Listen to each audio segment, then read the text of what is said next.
opportunities for that, and it's hard to judge the time frame. But as accounting standards have improved, and as some countries have done it and then had success stories from doing it, it just kind of normalizes it. And then again, you hit certain sizes and certain liquidity.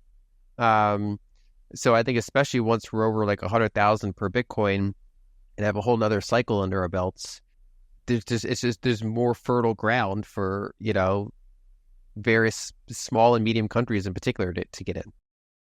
Bitcoin Zella stands out with its simplicity and clarity. We've crafted an experience that anyone can dive into, whether you're a crypto expert or just a new to the crypto world. Now guess who keeps his eye on us? The author of best-selling book Rich Dad Poor Dad, Robert Kiyosaki. And we want to take this opportunity and thank all the people who trusted us, and we read every comment. And the best part, it's free. Subscribing now means you will get all new information for free. Don't just follow the trends, stay ahead of them. Subscribe to Bitcoin Zella today and enjoy the new edge. As always, Lyn Alden discusses fiscal policy, monetary policy, market signals, economic indicators, and Bitcoin. For me, it's like a lot of people, it's multiple touch points, right? So, I mean, back in like literally 2010 or 2011, someone was like, hey, I'm mining this Bitcoin on my gaming computer. And I thought, hey, I have a gaming computer. Maybe I should do it. And, I never got around to it. And then, it has like another bull run in like, say, 2013. And I'm like, oh, yeah, it's Bitcoin. Like, maybe I should get some. And then I kind of look at the exchanges and they're really like sketchy looking. And I'm like, I got to put more time into this. I'll figure it out later. And then I just kind of forget about it again. I'm, focusing on, like work and relationships and health. And it's just Bitcoin it never really kind of hit that threshold for me to actually put the right time into it. By 2017, I was, running my investment research firm, and Bitcoin started to have this bull run again. So I was like, okay, this time I'm going to actually like dive into this. So I wrote about it, and I had a very favorable opinion of it. But, my article came out in November 2017, and I was like, this has become very over-enthused. And so I was like, I'm not going to buy it, but it's fascinating. But then I made sure not to mistake, so that when we had this blow off top and then it crashed and it underperformed for years, I kept watching it this time. And so I entered during that bear market. I watched the block size war play out. I watched, all this other stuff. I kind of saw how Bitcoin behaved. And some of the really simple things that are like kind of stupid in hindsight are like seeing the price chart in logarithmic form, right? Because if you look at it in linear form, it always looks either like a bubble or like a dead bubble.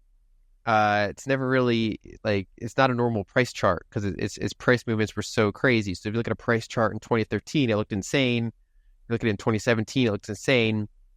But after that significant time, you look at the price in log form, you're like, okay, there's actually kind of a cycle here that it's going through. That's interesting. And so simple things like just making sure to follow it in a bear market, and just a couple like clicks is when I got in that whole kind of bear market period. Bitcoin's price is down today as traders play cautiously ahead of key inflation data in the United States and elevated open interest in the derivatives market. BTC's price has declined by over 2% in the last 24 hours, reaching around $60,320 on October 10. The decline mirrors downside moods in the U.S. stock market futures, just hours ahead of September's Consumer Price Index (CPI) report. According to the median estimates from a Bloomberg survey, the Consumer Price Index and the core measure, which excludes food and energy, likely rose by 0.1% and 0.2%, respectively, in September. Both would mark a slowdown from the previous month's increases in August. A slowdown in inflation increases the likelihood of the Federal Reserve cutting interest rates at its November meeting. As of October 10, CME data indicates an 80% chance of a 25 basis point cut. Moreover, traders now see a 20% chance that the Fed will hold interest rates steady at its November meeting, a sharp increase from zero just a week ago. Overall, rate cuts generally provide a bullish signal for Bitcoin and the broader crypto market, as lower rates can fuel risk-on sentiment. However, past trends suggest that traders often become more cautious ahead of key U.S. inflation reports. Many opt to cash out or reduce their exposure to risky assets, like cryptocurrencies, as part of a de-risking strategy, anticipating market volatility around these economic releases.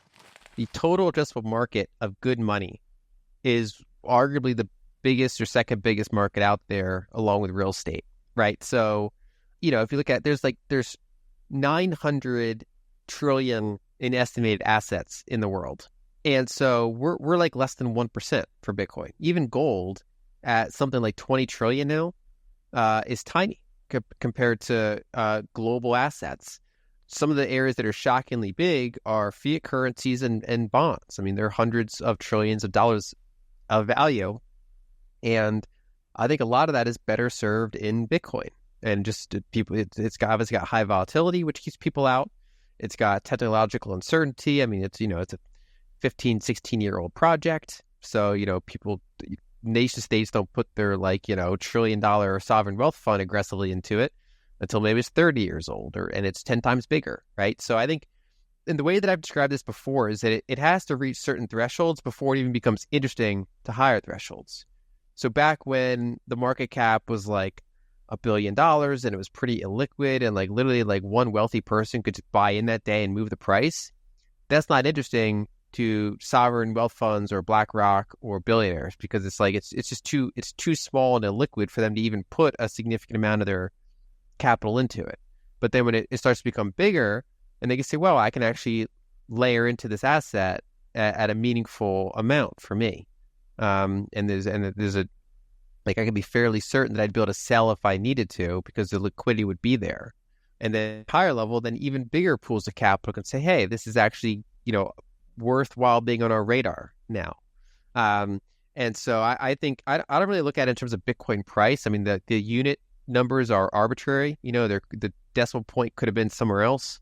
And instead, it's more of what is the network worth, right? So the fact that it's only $1 trillion in change right now for market cap, I think is tiny compared to what it could be worth in 10, 20, 30 years. So the question is that I ask myself is there anything that would derail this? What is the probability that something replaces it or breaks it or otherwise just it doesn't work?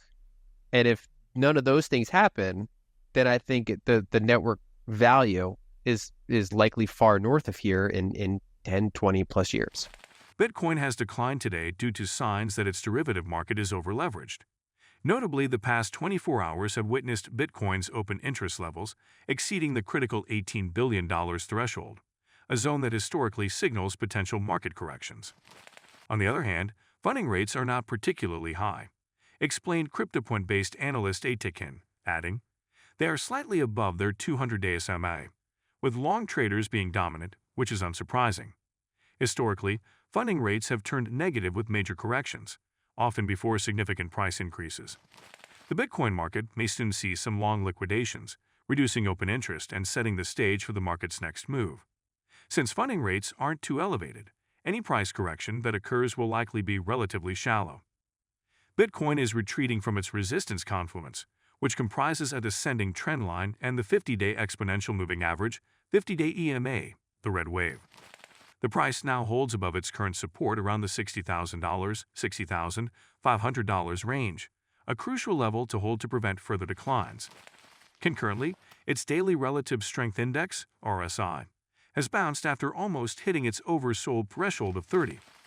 These indicators point to a possible recovery period ahead, with Bitcoin eyeing a rally toward the 200-period EMA, the blue wave, at around $61,800 over the next days or weeks. And do not forget to subscribe to Bitcoin Seller. The most important news will reach your inbox on a daily basis and for free.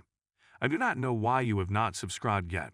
If you like the video, give it a thumbs up and subscribe for more daily updates. Remember, knowledge is power, and we're here to empower you on your financial journey. Until next time, happy investing.